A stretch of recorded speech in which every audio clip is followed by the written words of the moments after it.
After the war, GHQ occupied Japan. They then proceeded with their governance of Japan with the goals of demilitarization and democratization. The first initiative was demilitarization. Once that reached a certain stage, they began to seriously work on democratization. They believed that the ultimate goal of democratization was constitutional amendment. Therefore, they have begun a movement towards constitutional amendment. However, at the time, they thought, if the United States takes the lead in drafting the Constitution, it could provoke resentment among the Japanese people. Such a constitution might be abolished soon after Japan becomes independent. Therefore, US-led constitutional amendment should be avoided. Japan needs to formulate its own constitution. In this way, GHQ aimed to achieve constitutional amendment while respecting Japan's autonomy. So what was the state of Japan? The imperial court felt a particularly strong sense of crisis about constitutional amendment. People in the imperial court, such as Koichi Kido and Fumimaro Konoe, thought this way. This can't continue like this. Japan is in danger of being presented with a proposed constitutional amendment by GHQ. It is completely unacceptable that the constitution established by Emperor Meiji is being revised by the United States. Constitutional amendment is something that Japan should take the lead in. We need to address this situation as quickly as possible. Their goal was the preservation of the national polity. In other words, it is the preservation of the Emperor of Japan system. To achieve this goal, Fumimaro Konoe became a central figure in constitutional amendment at the imperial court. Thus, he began to actively contact GHQ. He managed to get a meeting with MacArthur. At the press conference, he said, if there are any opinions or instructions for the government, we would be happy to hear them. In response, MacArthur said, there is a need for constitutional amendment. Liberal elements must be incorporated into it. You are still young and well informed about world affairs. You should take the lead and make proposals for constitutional amendment. MacArthur mentioned this and encouraged him. In short, Fumimaro Konoe was the first Japanese person to be made aware of the need for constitutional amendment. He himself took it as a request from MacArthur to draft a constitution. Therefore, after obtaining the Emperor of Japan's approval, he thereafter energetically worked toward constitutional amendment. Later, the newly appointed Prime Minister, Shidehara Kijuro, visited MacArthur to pay his respects. At that time, MacArthur also mentioned the liberalization of the Constitution along with the 5 major reforms. The Japanese government itself must move forward with the liberalization of the Constitution. The United States will wait for Japan to complete its revisions. With this stance, MacArthur called on Japan to voluntarily constitutional amendment. However, Shidehara was cautious about constitutional amendment and took an extremely passive stance. The Constitution can be implemented democratically by interpreting it in a proper way, without the need for amendment. There is no need to completely rewrite the Constitution of the Empire of Japan. Democratization is entirely possible even under the current Constitution. In fact, there is a precedent in the form of Taisho democracy. Pre-war Japan was also walking the path of democracy. Japan needs to go back to that point and start over. This is what he was thinking. There was no way that the United States would be convinced by such an explanation. Nevertheless, Fumimaro Konoe took the lead in moving forward with preparations for constitutional amendment. However, this became an issue within the cabinet. Constitutional amendment is a state matter. That is not something that can be left to the imperial court. It should be the responsibility of the cabinet to implement it. As such, opinions opposing Konoe were voiced one after another within the cabinet. In response to this backlash from those around him, Shidehara established a Constitutional Issues Investigation Committee, chaired by Joji Matsumoto. The cabinet has also begun work on drafting a new constitution. However, this committee was solely intended to investigate whether or not constitutional amendment was necessary. The cabinet continued to be reluctant to constitutional amendment. Thus, within Japan, Konoe of the imperial court and Shidehara of the cabinet were in competition over constitutional amendment. Such a strange thing happened. Meanwhile, GHQ prepared a checklist in advance to ensure that the proposed constitution submitted by Japan was liberal or not.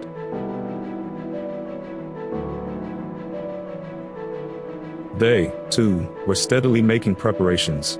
But then a big problem arose. Other countries have criticized Fumimaro Konoe for his involvement in constitutional amendment.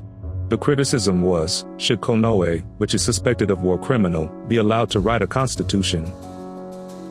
But it was undoubtedly MacArthur who asked him to constitutional amendment.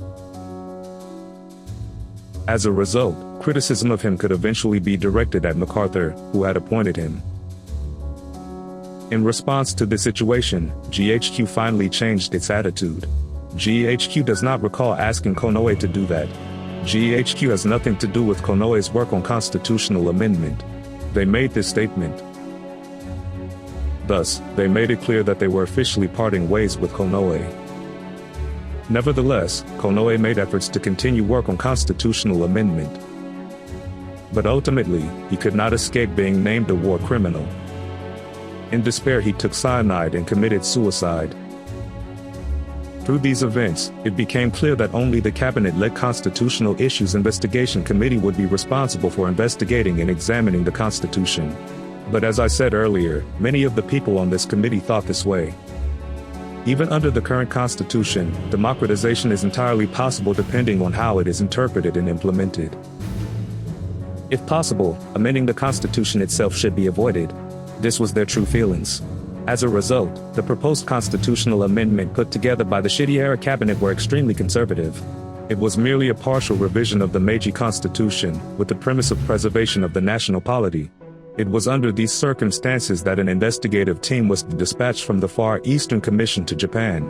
They repeatedly asked GHQ questions regarding Japan's constitutional issues. When MacArthur saw this, he thought, the Far Eastern Commission has a strong interest in constitutional amendment, and things cannot continue like this. This was because at that time, strong opinions calling for the abolition of the Emperor of Japan system were gradually becoming more intense among the Allies. If the Far Eastern Commission had seriously intervened in the constitutional issue, it could have forced GHQ to change its policy toward abolishing the Emperor of Japan system. MacArthur believed that the Emperor of Japan system should continue. Therefore, intervention by the Far Eastern Commission had to be avoided at all costs. Luckily, they hadn't really started to get going at that time. However, it was expected that they would get started in earnest with their first meeting, which was scheduled to be held in about a month. The Far Eastern Commission will begin to take action in about a month. By then, the survival of the Emperor of Japan system must be assured. Thinking along these lines, MacArthur gave the following order to the Civil Affairs Bureau, which was responsible for democratization policy within GHQ. GHQ should also draft a constitutional amendment before the Far Eastern Commission intervenes. Thus, GHQ also began to move fully toward constitutional amendment. Under these circumstances, Mainichi Shimbun has published a draft of a new constitution to be created by the Japanese government. The draft constitution that the Japanese government was drafting became known not only within the country but throughout the world. The Allies, upon seeing the draft, strongly criticized it. It is almost the same as the Constitution of the Empire of Japan. Such a constitution is unacceptable. And GHQ gave a similar assessment. This amendment is too conservative. Moreover, there is very little time left to constitutional amendment. In that case, shouldn't GHQ provide guidelines to the Japanese government? MacArthur came to this conclusion and decided on the basic policy for constitutional amendment. That's MacArthur's 3 basic points. The 3 principles he outlined are: the first principle is the continuation of the Emperor of Japan system. The second principle is the renunciation of war, including the exercise of the right of self-defense. The third principle is the abolition of feudalism. GHQ began drafting a constitution based on these 3 principles. However, the second principle, renunciation of war, including the exercise of the right of self-defense, was called into question. This expression was also discussed within GHQ. Ultimately, a complete renunciation of the right of self-defense was deemed both unrealistic and unreasonable. As a result, the reference to the right of self-defense was later deleted. Thus, GHQ began to seriously begin drafting a constitution. At that time, various political parties and private organizations within Japan were drafting their own constitutions one after another. GHQ sometimes used these proposals as reference. The draft that was completed by GHQ through this process was based on the symbolic emperor system and the renunciation of war. It also accurately reflected the conditions set out in the Potsdam Declaration, such as freedom of speech and thought and respect for fundamental human rights. It was very progressive. However, the Japanese government also submitted a draft constitution to GHQ. Representatives of the Japanese government then met with GHQ to explain the contents of the agreement.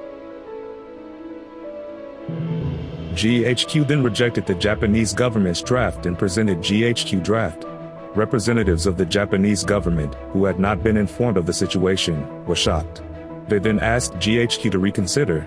However, GHQ said, "The Emperor of Japan to be protected from other countries that try to make war criminal." To achieve this, Japan has no choice but to accept the GHQ draft. This is also to preservation the Emperor of Japan system. Furthermore, they said, "Submit this draft as if it had been prepared by the Japanese government. And we want to see MacArthur support that." They made this request to the Japanese government. Faced with GHQ's draft, the Japanese government could do nothing. Japan had no choice but to accept the draft, but thereafter repeatedly made the following argument to GHQ. The GHQ draft and the Japanese government draft have different specific methods but aim in the same direction. Please reconsider. However, GHQ pressed for action. If the Allies had imposed reforms directly, it would have been even worse.